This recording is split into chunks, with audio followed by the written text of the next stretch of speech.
All right, round 5. We have two undefeateds here in Maykon Jackson versus Trivo. And this was an interesting game. We'll talk a little bit more about it at the end here. But got to say, these are two great competitors. Maykon Jackson always competing in the OLS, always doing pretty good. And right now, both undefeated going into round 5. And we all know Trivo. So without further ado, let's hop into round 5 of the OLS number 14.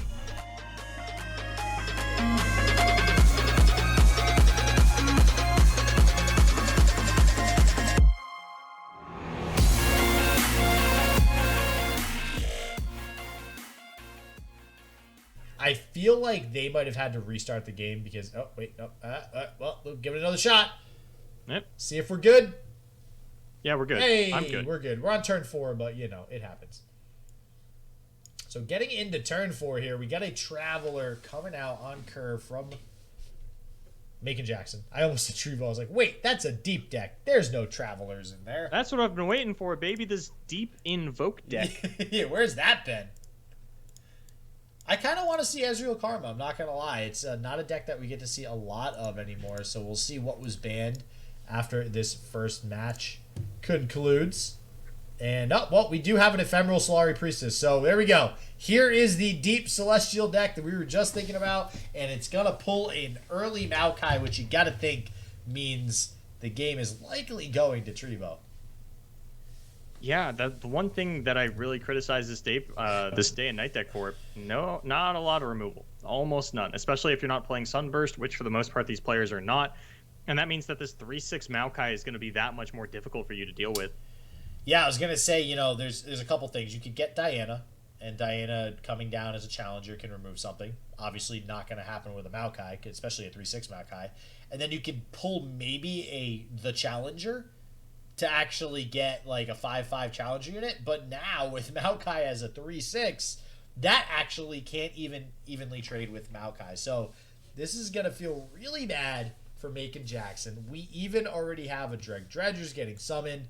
We are at 28 cards in deck. Maokai is a total of 6 out of 25 towards his level up, and that is only gonna continue to accelerate here as we head into turn 6.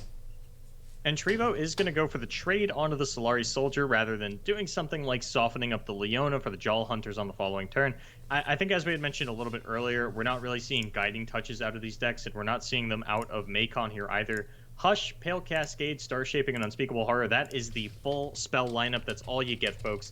And when I see decks like this, I really can't wait for some kind of unit that rewards you for playing all units or something like that, or maybe like allegiance effects for if you have a spell or a unit on top of your deck. And more deep, further down the deep hole we got. I don't know what, like, the words you're thinking of is deeper. Yeah, deeper. That's the one word I was thinking of. So here it is. Here's the challenger, right? So this gives Maykon a chance to possibly remove the Maokai, but I say chance because it's only a chance. Unspeakable Horror or Pale Cascade here will be able to finish the job. But the unfortunate thing is we have a missed call. I was going to say, if you proactively go for it, I actually really like the idea of not blocking here. Yeah, taking the 6 damage and going for that missed call. Now, there could be an Unspeakable Horror out of Maykon to try and dilute the pool a little bit, but it's not guaranteed. Feels bad, doesn't even go for it, but... I mean, the Maokai is now back as a 1/4, so we can try and challenge it out with the Warrior on the following turn again. The question is it going to level before then? Looking at the hand of Trivo, the answer is no, but we are going to get just a little bit more value out of it. We can even try and soften up this Warrior for the Vile Feast to kill it, or just, straight up go at it with the Jaw Hunters. And I think the Jaw Hunters does guarantee a kill on it, unless Maykon picked up Unspeakable Horror off the top. Don't you dare sneeze while I'm talking. Oh, excuse me. I tried muting it too, but like my body wasn't working in the middle of the sneeze. Totally messed that one up. But Brash Cat, man, thank you for the raid. Welcome everybody, and thank you for the bless you. Right on time for my sneeze. Welcome everybody. That's what we do here. We sneeze on stream. My body, literally, I wish you guys could see me. Should I be doing that? I wish you guys could see it. My body was like going into convulsions as I was trying to like press the mute button and sneeze at the same time. If you sneeze one time during this ASMR session, only 10,000 out of the 100,000 in one stream, so we're not even halfway done this tournament. no. And just as a reminder to anybody, especially if you're just and thanks Bratchcata, definitely, if you're just joining from Bratchcata's stream, we do have an ASMR fund that we have created. No, this is a free thing. You do not have to spend a dime. That's the great thing about this fund. That's the best kind of fund. Basically, if you donate your channel points, myself and Boulevard will do an ASMR game, which we haven't decided if we'll let people vote on what game that is yet. I feel like that's dangerous, but... Yeah, and also, I do want to reiterate, SJW didn't tell me about it. He tweeted about it, and that was the first I heard of it, and I was like... Surprise! I guess this is what we're doing. So, yeah, that is my introduction to doing community challenges on Twitch. So, meanwhile... Look, I'm down for anything. Now, on the side, if you guys do want to donate to either of us to get one of those neat mics with the 2 ears on the side, I'm totally down for that. Please don't actually do that. I don't need that mic. Oh, I would definitely do it. Here, I'll give you some ASMR right now. Hey, how you doing, little mama? Let me whisper in your ear. Tell you something that you might like to hear. You gotta... That was so perfect. I thought you were just gonna joke about ASMR, and then the second I heard the lyrics, I was like, hell yes, this is perfect. Oh man.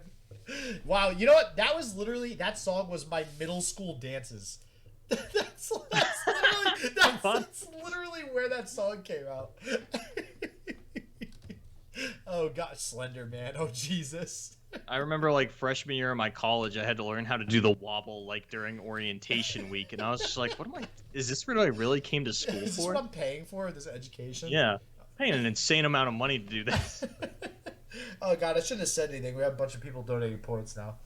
Oh no. This is gonna happen. Guys, we need time to prepare. We need to practice our ASMR skills. Oh, but SJW, we're not even 20% of the way there. Don't you worry, hee hee. Yeah, never mind. I take that all back. You're just gonna like disable it when it gets to like 90%. Yeah, guys, I don't know what happened. It broke. Oh no. Sorry, guys. Oh man. So, yeah, we're still in a pretty not that great a spot for Maykon Jackson. I will say there's no Maokai on the board, which is the biggest deal here, right? As long as we keep Maokai off the board, we're good. The problem is we also need to end the game before Maokai does get back onto the board, which might also be difficult. And that's really hard to do against deep. You know, even if you do go for these large, elusive Celestials that you're invoking, it generally takes a lot of mana to invoke something like that. It's going to be either you high roll it off of a Traveler, or you're going to have to go for a Star Shaping in order to find one of those bigger ones. And there are just organic, natural, elusive blockers on the side of Trivo here, who is going to go for a Morning Light, and this is going to stun the Devourer of the Depths, as well as give another Celestial over to Maykon. Oh, it's going to give 2 stuns, right? I never remember, like, which one comes out of the Raboon. So we are going to stun out one of the Abyssal Eyes, which, you know, theoretically does keep us out of Atrocity range, which does matter, but that is still going to be a draw for Trivo. Yeah, this is just... There's too many big units. You know, this is... And this could be a Hush. Hush should actually be pretty big here, and just making sure that there is no card generation on the side of Trivo, who honestly could desperately use it at this point. Yeah, Hush would definitely save Maykon here. But I don't know. I mean, Hush, I don't really think is going to be enough to really get Maykon back. Like, no matter what Maykon does, there's still going to just be so many large units for him to deal with on the side of Trivo. And there's even a Ruination. So even if Maykon develops a board that's bigger than whatever sea monsters Trivo is able to develop, he can just break glass in case of emergency, pull the Ruination trigger, and Trivo's good to go again. And we even have a Slaughter Dock, so that's going to basically turn into, at worst case, like a 4-mana 7/7 most of the time, or I guess technically a 6/6, but that's actually better because then it's an elusive. So generally speaking, you're getting a pretty good, beefy follower out of that Slaughter Dock. So this is not getting better anytime soon for Maykon. Yeah, this Star Shaping, going to try to even the playing field a little bit in terms of elusives, but it feels more like I need a large elusive to try and trade through your Abyssal Eyes rather than this is something that is realistically going to win me the game. And A Slaughter Doc's pickup for Trivo is actually really big, as that can turn into a randomly generated sea monster, but it looks like he's going to hang on to it. And, you know, this is what I love about Slaughter Docs. You can throw it down this turn to sort of pass priority back to Maykon, and if they overdevelop, you can Ruination, and then you're going to have a large sea monster for the open attack on the following turn. Yeah. This is, it's looking worse and worse for Maykon. And honestly, I mean, Maokai's the least of Maykon's worries now, because, yeah, you have these elusives. I guess, you know, Maykon's really already represented that they don't have a Hush for these elusive units, and if these do continue to connect, then not only is Trivo just going to be able to draw more cards to eventually possibly get to a Maokai or just more sea monsters, but, oh yeah, by the way, these elusive units deal damage, and that's also a way to win the game as well, so things are looking rough. This could be a Cosmic Inspiration out of Maykon. Oh, we're actually just going to get the Traveler, and what are we looking at here? Immortal Fire looking pretty juicy. Moonglow, a pretty bad option into this deck, if I'm being totally honest. So it is going to be the Immortal Fire picked up. One more elusive, and we do still have Ruination mana. I mean, this is a fine sort of pass to take on the side of Trivo, and if you see a Cosmic Inspiration come out, I think you just Ruination wipe the board. You know, it is a little unfortunate that you don't have the Slaughter Docs to get down, but, I mean, maybe you're even fine for your opponent to just attack you. You're at a relatively high loath total. There's not a lot of over the top. You do have this Ephemeral Traveler that you would like to use as a blocker. Yeah, and I mean, listen, Maykon is doing what this deck does. He has a really wide board. Things seem to be working out. Oh, taking Ruination off the table. That does take root. All right, but now let's think, right? Let's say we have Leona's Champion spell and it gets played. What? That wouldn't do anything. We already daylighted. What do you mean we already daylighted? I mean, it wouldn't be day broken. There's so many... Just past tense of daylight. Like, what are we doing here? All right. So, but even so, like, that's, imagine we did play that and it worked as intended. Like, it's still not gonna do too much. Cosmic Inspiration is more what I was thinking of, and that might have pushed enough that you would have at least had to push some damage onto your Abyssal Eyes. Granted, it would have tapped out your opponent at that point. It's not really the end of the world. We know from the previous turn that there was no Hush in Maykon's hand. Maybe there's one now, but actually came all the way from the right, so the Hush was there the entire time. Just didn't want to commit it on the previous turn. Yeah, this is good. That Lunari Shadestalker is actually a pretty good pull as well, just providing that additional elusive blocker to just kind of stop the bleeding for a little bit here. We are, you know, we basically can line up a blocker for pretty much everything. But now here's the problem. Great, you lived. Congratulations. You're living through this turn. I feel like we see this a lot where we claw and scrape and try to bend over backwards to find ways for players to live, and then the turn ends, you survived, and your opponent's board is still sitting totally intact, waiting for their next open attack, and you're sitting on not a lot.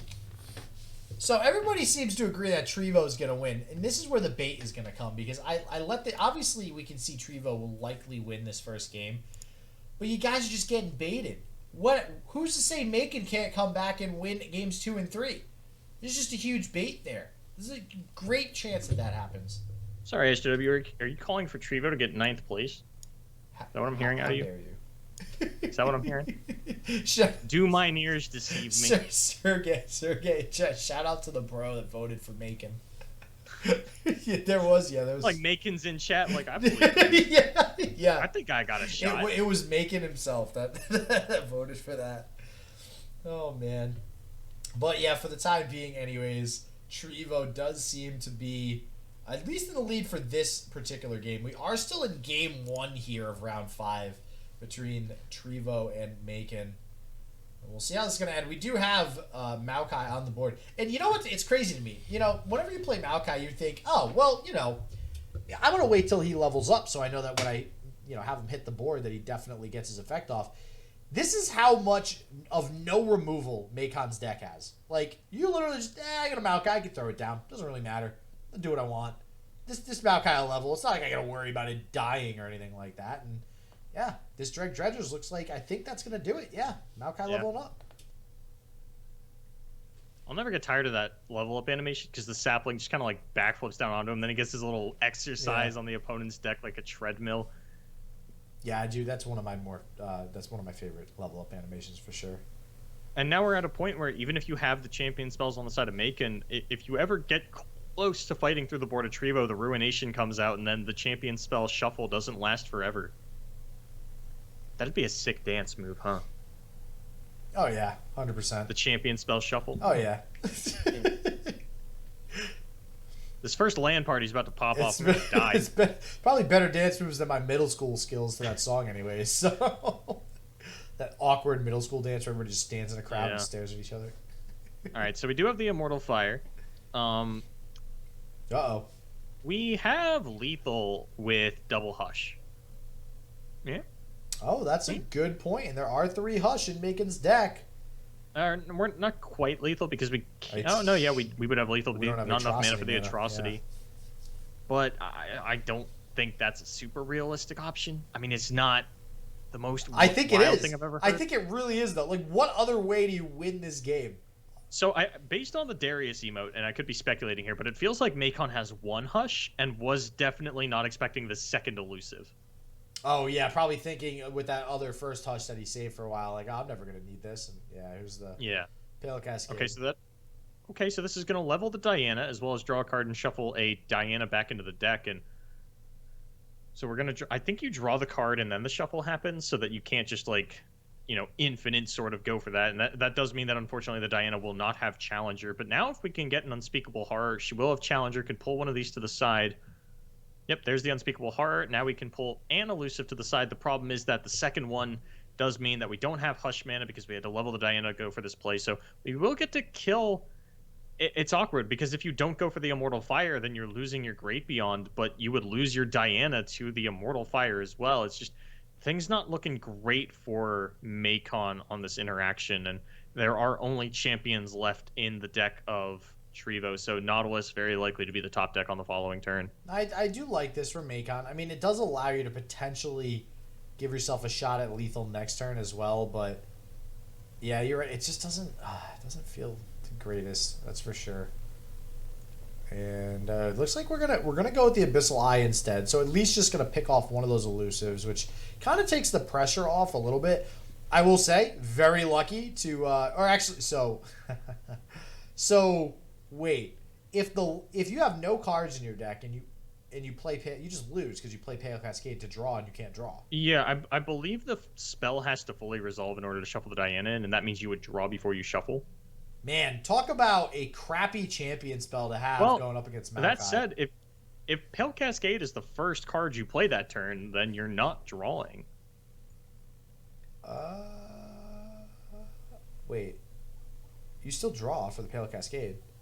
Not if it's the first card you play that turn. Oh! If you do it as a non-Nightfall, and you don't need to shuffle Diana, it's not a Nightfall effect. So strategic. But what we're going for here on the side of Trivo is that if we pull this Lunari Shadestalker to the side and then connect with the Immortal Fire, we have lethal on the following turn with Nautilus Atrocity. Theoretically, because there could be healing still in the hand of Maykon Jackson. But I mean, we also have this Sapling to pull couple other things to the side as well. I think we're actually going to get to clean up a decent amount of the board here. And this, as long as we get this Shadestalker off the table, the Great Beyond itself is not representing lethal, and I'm kind of hesitant to say it like that because there is always the opportunity for the Pale Cascade that we know is getting shuffled back in, but a Supernova gonna come out of Maykon. That is brutal, and at present, we don't have a great stop for the Great Beyond. Granted, we actually are pretty likely to pick one up if we get the Nautilus down this turn because we should be drawing a Riptide, and then you can actually use the Atrocity to pop the Spell Shield, use the Riptide to shuffle the Great Beyond back into the deck and maintain a healthy life total. But eventually you are going to have to deal with that Great Beyond again, and it's only going to be bigger as more and more Celestials get played. Wow, so this... Okay. Wow, we're going to kill the Shadestalker instead, and that's a pretty big mana commitment. That's basically the end of the turn for Trivo. Yeah, this does allow the Immortal Fire to live because of the effect, though. It doesn't retarget the Immortal Fire, does it? I don't think the Immortal... I think it's the same entity the full way around. It's like Tryndamere. So, okay, so this Supernova will actually still target it. Yeah, you can hover the eye. Oh. Yep, there it goes. It's gone. I don't think I'm ever going to get used to hovering the eye for somebody else's game. It seems so weird. Wild.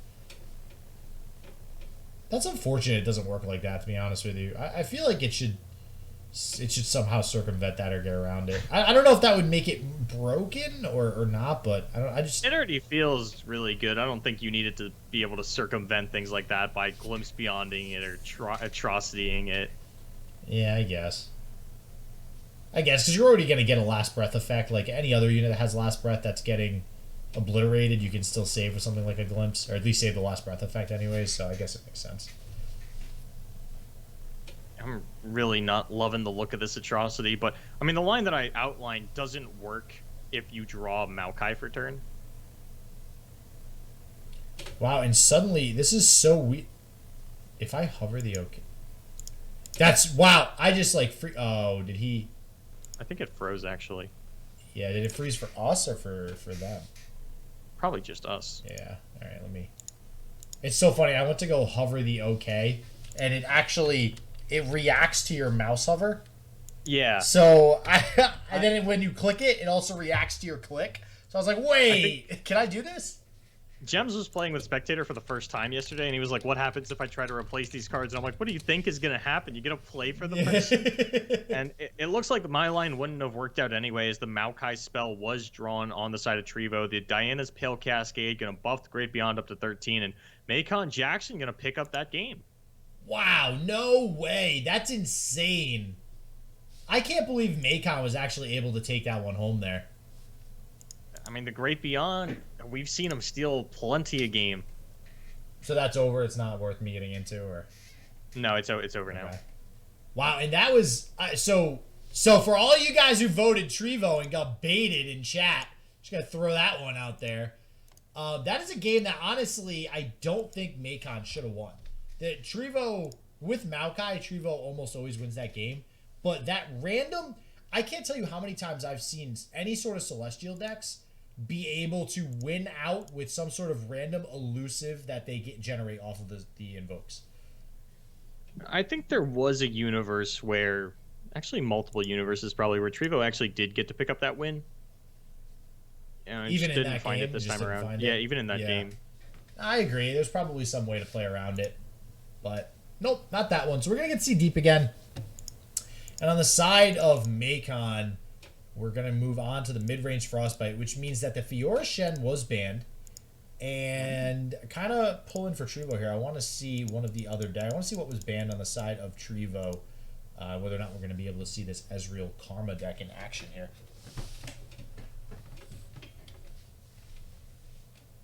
Always Omen Hawk on one. Jesus. Always Omen Hawk on one.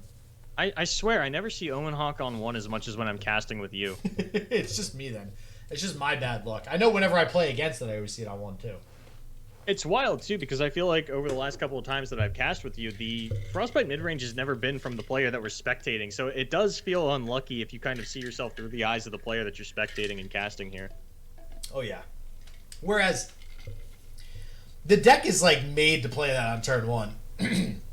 So like you're mulliganing for that, right? So it's not like it's that out of the question to always have it. Look, I've played decks that look for one drops on turn one. I'll tell you, it's pretty out of the question to have it every game. Well, yeah. I think the only, or at least with the hyper consistency that you seem to see it at. The only deck that would consistently get a one drop is something like the old school burn decks, or like just burn decks or aggro decks that play 9 1-drops. That's when you know like you're always gonna get a 1-drop. But even then, it's still possible you don't get it.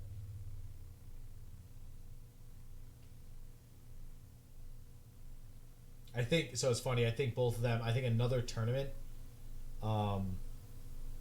They were both. I think Maykon and Trivo. It might have been a tournament that we casted, but a lot of tournaments they have people wait. They rope down the whole turn, the first couple of turns, so that the casters can load in and spectate because of the problems. Yeah. I think that's what they were doing there. It's like force of habit now. Shout out to you guys for helping us out, making sure we're in the game. So that's good. Even though we didn't get to catch the end of the first game, that kind of feels bad. But yeah, and even though you might not know we're spectating you. Yeah, right. No, Trivo knows.